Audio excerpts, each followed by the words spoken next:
지난달 소비자 물가 상승률은 꺾였지만 근원 물가는 31개월 만에 최대 상승폭을 기록했습니다. 이런 물가 움직임에 한국은행이 지난달에 이어 이번 달에도 기준금리를 인상할지 관심이 쏠리는데요.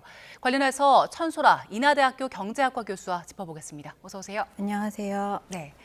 지난달 7월 소비자 물가는 내려왔는데 근원 물가는 더 올랐습니다. 각각 어떤 품목에 영향을 받은 겁니까? 7월 소비자 물가 그 품목들을 보면 지금 5월, 6월 다 3% 이상 상승률을 기록했었거든요. 지금 2.8%로 떨어졌는데 그 품목들 중에서 가장 기여도가 컸던 것이 바로 석유류 제품의 가격 하락세였습니다. 그러니까 상승세가 둔화된 거죠. 그래서 가장 근본적인 원인이 그 국제 유가가 그동안 이제 전쟁 이후로 굉장히 불확실성이 컸었지만 7월에 생각을 해보면 약 80달러 내외로 좀 그 안에서 움직이는 패턴들을 보였거든요. 그리고 여기에 더해서 어떤 지금 3월부터 정부에서 뭐 석유 최고 가격제라든지 이제 유류세 인하라든지 여러 가지 이제 정부 정책들도 시행이 됐죠. 그래서 정부에서 추산하기로는 약 0.3% 포인트 정도 이것들을 물가 상승세의 하락에 기여했다 이렇게 얘기를 하고 있고요.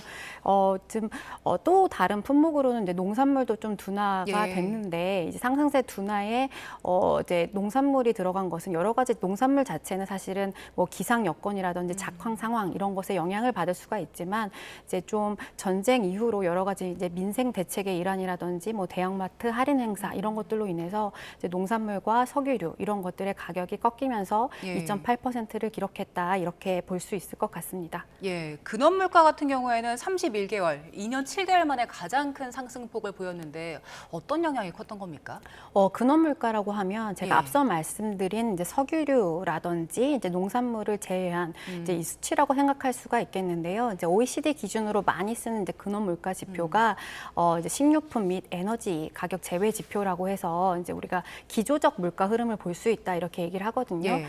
이제 식료품 안에서는 사실 뭐 농산물, 축산물도 들어가지만 여기에 이제 다른 장품들도 들어가겠죠. 이제 이런 것들이 사실은 전체 이제 우리가 물가 흐름을 판단함에 있어서 이제 농산물이라던가 석유류 같은 경우에는 외부 요인에 의해서 영향을 받을 수가 있고 이제 말씀드린 것처럼 어떤 우리가 컨트롤할 수 없는 외부 상황, 어떤 전쟁이라든지 기상 여건이라든지 이런 변동성이 큰 품목이기 때문에 이를 제하고 보면 우리가 이번에도 사실은 2.5% 중반대를 기록하면서 전월보다 0.1%포인트 상승을 했거든요. 그래서 이런 것들에 우리가 생각을 해봤을 때 소비자 물가 자체는 이제 3%에서 8%로 낮아졌지만 이제 근원 물가는 오히려 좀 상승세를 이어가는 흐름이다 이렇게 볼 수가 있을 것 같아요. 그래서 아까 근원 물가에서는 변동성이 큰 품목을 제외했다고 말씀드렸는데 여기서 이제 기본적으로 우리가 생각해 볼 수 있는 물가 품목들은 내구재, 상품 물가라든지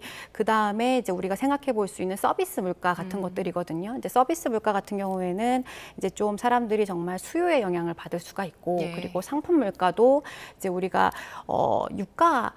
유류 가격들 외에도 여러 가지 이제 그동안에 비용 상승에 이어졌던 부분들이 전가되는 흐름들도 이제 우리가 생각해 볼 수가 있겠고요. 여기에 더해서 이제 반도체 가격들도 상승하면서 뭐 PC라든지 휴대용 멀티미디어 기기들도 같이 상승하는 모습들 그리고 최근에 이제 또 휴가철이기 때문에 여행 수요도 이제 증가했거든요. 그래서 단체 여행비, 뭐 국제 항공료 이런 것들도 모두 오르고 있는 상황이다. 이렇게 볼 수 있을 것 같습니다.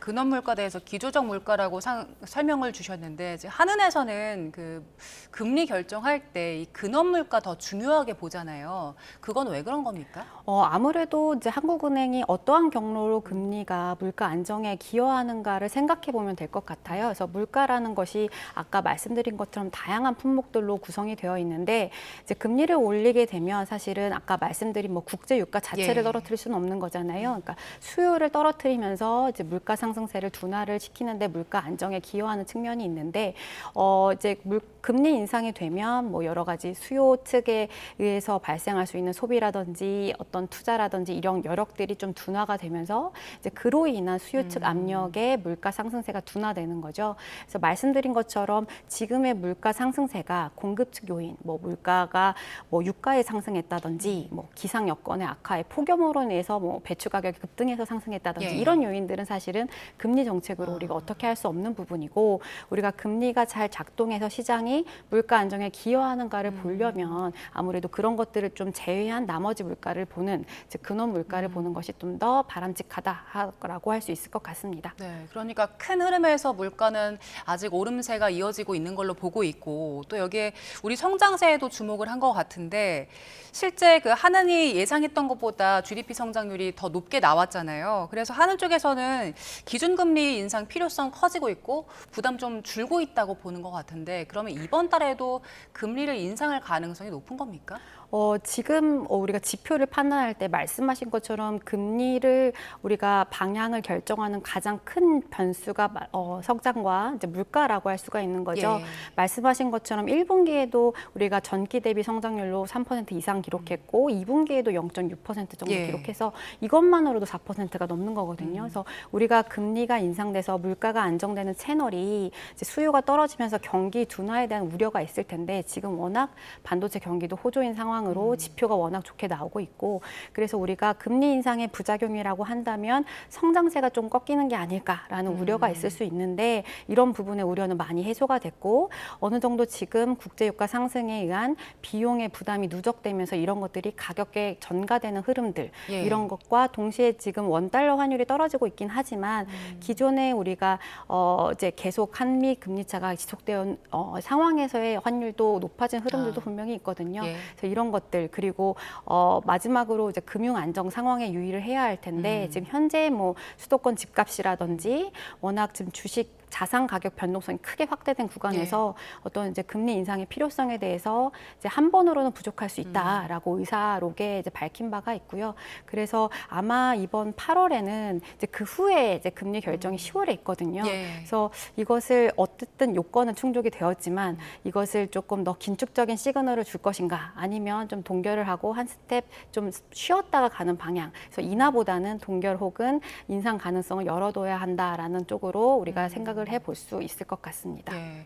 최근에 가계 대출이 많이 늘었잖아요. 뭐 주담대도 그렇고 비투하는 분들도 많아져서 지금 상황에서 금리 2번 연속 올리면 이거 상당히 부담될 것이다. 그리고 기업들에게도 부담된다는 시각도 많던데 이 부분은 어떻습니까? 네, 그 어느 정도 일정 부분 저도 동의를 하고요. 이제 금리 인상을 했을 때 이것이 사실은 어떤 특정 계층을 타겟하는 것보다는 무차별적으로 모든 경제 주체들이 부담해야 되는 비용이 되는 거죠. 그래서 지금 우리가 여러 가지 말씀하신 것처럼 물가 안정세를 위해서 금리를 인상하게 되면 어떤 내수를 좀 둔화시키면서 물가 안정에 기여하는 분명히 긍정적인 요인도 있지만 예. 말씀하신 것처럼 지금 현재 뭐 비투라든지 가계 대출에 우리가 영끌이라고 얘기하는 주담대 상환 이런 것들도 어려움에 직면할 수가 있고요. 예. 그래서 취약 차주들 이런 것들이 더 이제 좀 한계 상황으로 내몰릴 수 있고 우리가 흔히 이제 좀비 기업이라고 불리우는데 좀 한계 기업들이 좀 굉장히 어려운 상황 그리고 자영업자들도 이제 좀 수요가 충분하지 않다면 어려운 예. 상황으로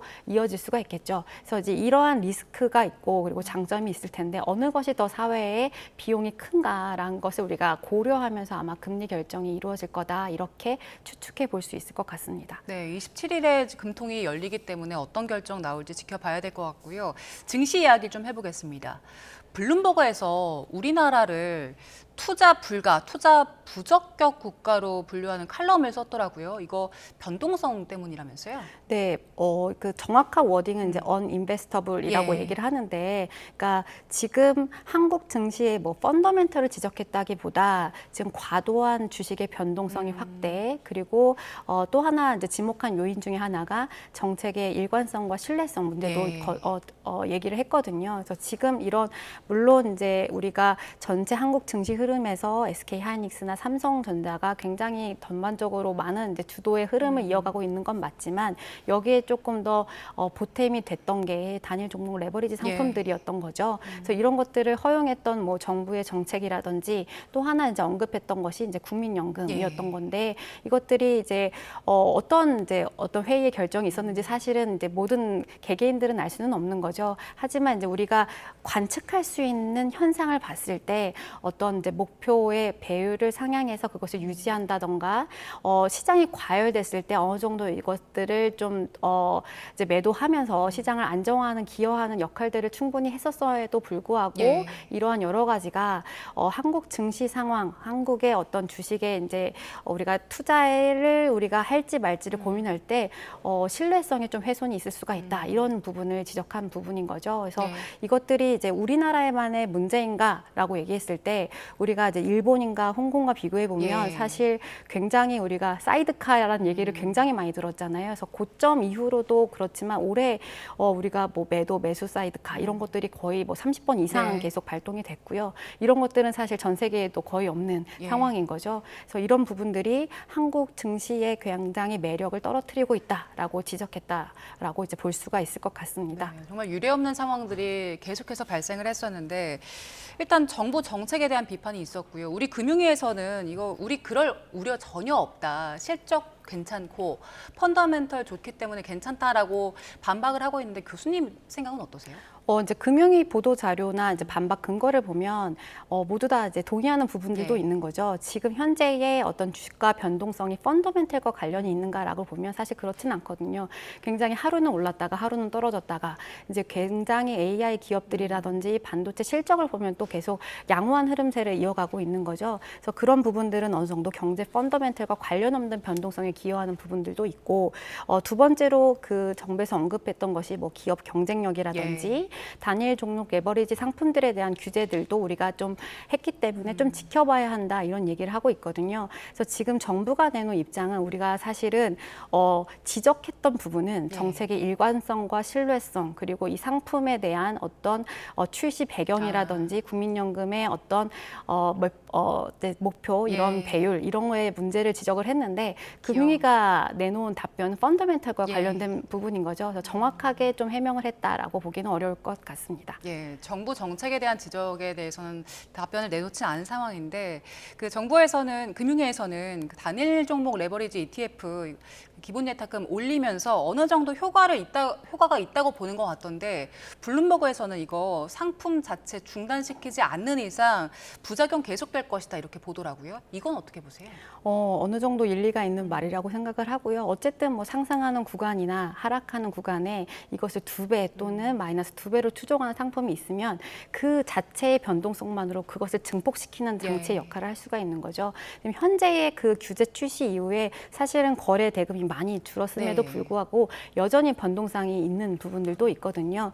그렇기 때문에 이것이 상품에 어떤 우리가 왜 이것을 도입했는지에 더부 그리고 이것들을 우리가 왜 유지해야 되는지 그리고 지금 피해를 보는 계층들을 살펴보면 개인에 집중되어 있고 그중에서 상당 부분이 청년층에 집중이 되어 있거든요.